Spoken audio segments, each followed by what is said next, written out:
You are what you wear. Sure, but really, you are what you buy. Hi, I'm Gabriella Arruda, your host for the Style POV podcast, and I'm here to help you learn to trust your own fashion instincts, hone your authentic style POV, and find strength through style. Today, we are going to be diving into the different ways to consume and our shopping tendencies and their impacts on our unique style point of views. We will also dig into how to rebuild those habits so that they support our personal style journeys in an authentic way. I love a deep dive into topics, and understanding some of the baseline habits or mechanisms that seem to have a compounding effect that eventually lead to an individual behavior or a perspective being shaped.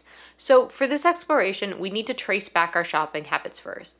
And as always, all research will be linked in the show notes. Shopping psychology actually has roots in the psychology of conformity. If your mother ever told you they didn't want you hanging out with the bad crowd in high school, well, she had her reasons. It's because who you surround yourself with has direct correlation with your behavior, style, and consumption habits. And with our online networks expanding our circles so vastly, our impulsivity around consumption no longer functions the same way. And this conformity is amplified if everyone in the community has one already.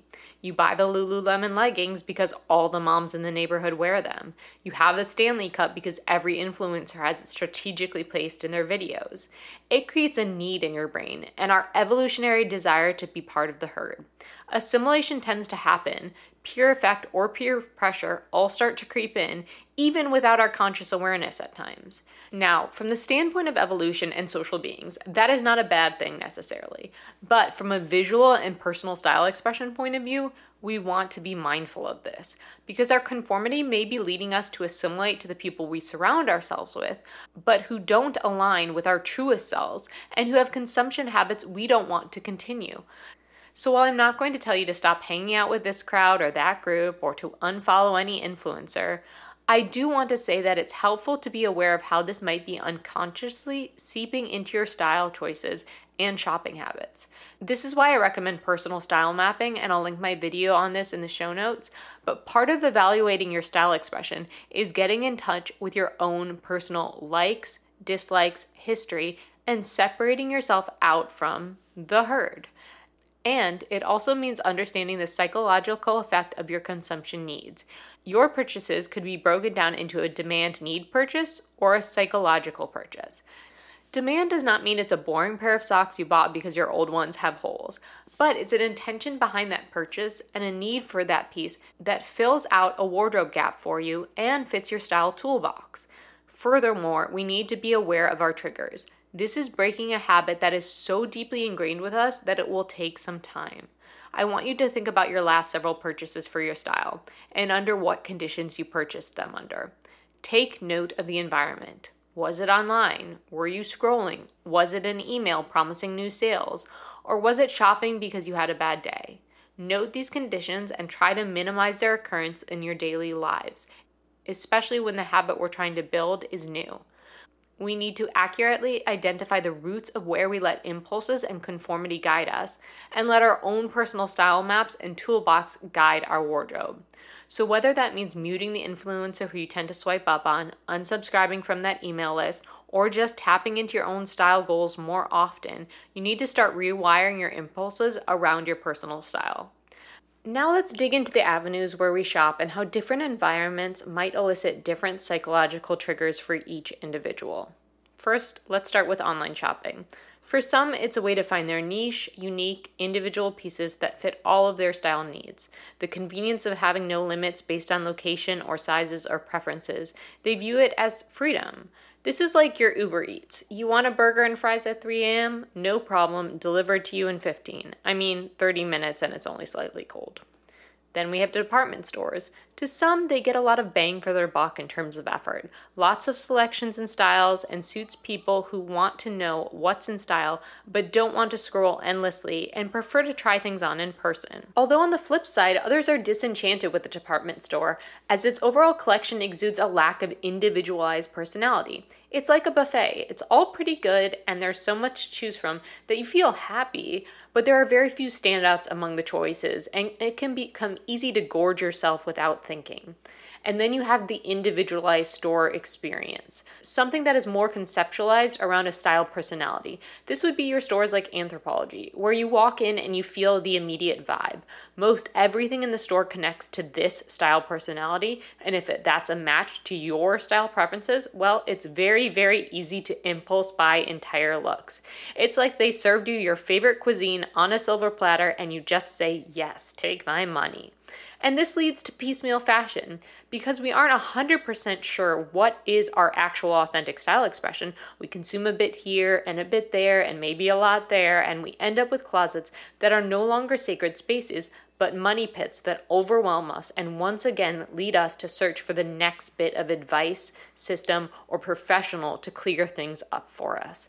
Now, I'm not trying to rain on anyone's parade. I love to shop, and I still fall victim to this behavior sometimes. But I want us to start recognizing it, to start being aware of your purchasing habits and our default conformity when our herd has grown so exponentially with social media and the internet in general. We need to understand the context before we can solve it and or adjust our habits. Stress, a ticking clock, and FOMO all play into this need to buy, and it loops us into a hedonic shopping cycle that further confirms lower self-esteem and mistrust of one's own style instincts. So if all of these shopping environments pressure us into impulse purchases or style conformity, why is it so much fun to dopamine shop or swipe up and buy that Amazon dress? So it's the hedonic shopping experience versus the utilitarian goal. Utilitarian goal just sounds so boring, but as I mentioned, a demand purchase helps you hone your own style. You did a closet audit, video and show notes for anyone who might need to complete this, and you found what wardrobe gaps you need. You fill those with the perfect item that fits all of your style parameters and your aesthetic. But finding that one perfect sweater took 5 months. And while delayed gratification is ultimately worth it, but it's the Stanford marshmallow test. We are all falling victim for one marshmallow right now instead of the perfect one tomorrow. Hedonic shopping is everywhere these days. Advertising, influencers, emails, websites. It all creates a sensory stimulation to buy and excites our nervous systems with the newest trends. Utilitarian shopping is less subjective. I need a soft autumn sweater that suits a soft natural body frame and that works with my Kitchener Classic Natural Essence. Markets are trying to both excite you and stimulate your senses, so you click and check out the item. And then they are trying to stress you into purchasing. I mean, those 48 people have this in their cart right now, would either hit your need to conform or assuage any concerns about it being a good item. It's been confirmed by 48 other people. It's a good item. And then it creates a FOMO effect where you think, if I don't buy this now, it'll be gone. So what do we do in this situation? You want to consume fashion and style content, but we want authentic personal styles as well. At first, I suggest removing some of your triggers. Remember, think back on where, when, how you made your last couple purchases, especially if they ended up being duds. For a period of time, limit your interactions with that environment. Next, we need to find our own coping responses to help us return to a more normative state of judgment and to remember our style goals. It's great if that sweater you found browsing is a perfect match for you, but we need to make those decisions with a balanced cognitive state that isn't reacting impulsively. In therapy, there's an acronym called HALT, which basically means before you make any rash or impulsive decisions, you need to halt and ask yourself, are you H, hungry, A, angry, L, lonely, or T, tired? And in hedonic shopping, I think the same can apply. I'm not trying to take the joy out of shopping for you, but I'm hoping you begin to learn how to trust your fashion instincts. And if you keep buying pieces without halting and comparing them to your actual wardrobe goals, you'll end up with more confusion than ever. And then the next option is to consider trying a no-buy or low-buy strategy for a couple months. What is a no-buy or low-buy? Generally, it's a set period of time where you limit your consumption of a specific category. There are different ways to set this up and different rules people can apply to their unique situations, but I'll let you Google that.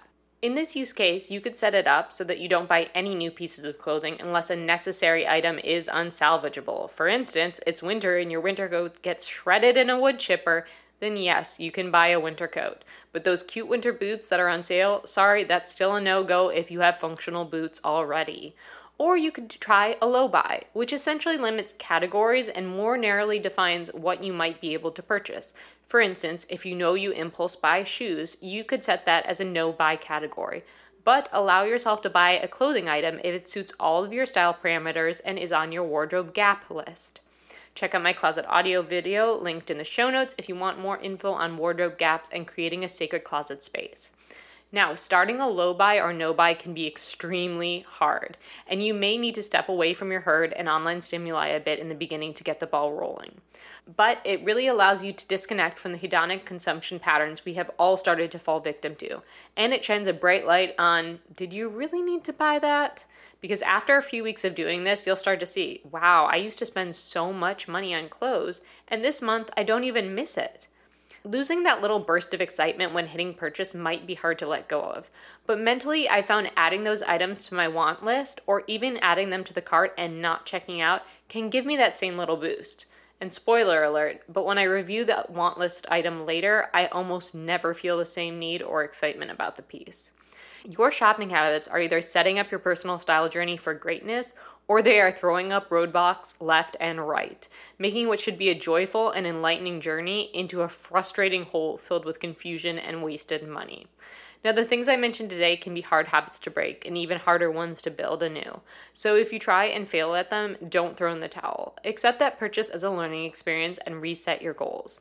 And it can help to have a supportive community who is on the same page as you are. You're free to join my free Facebook group or search for some sort of group who will help encourage you to stay on a less mindless consumer-driven path.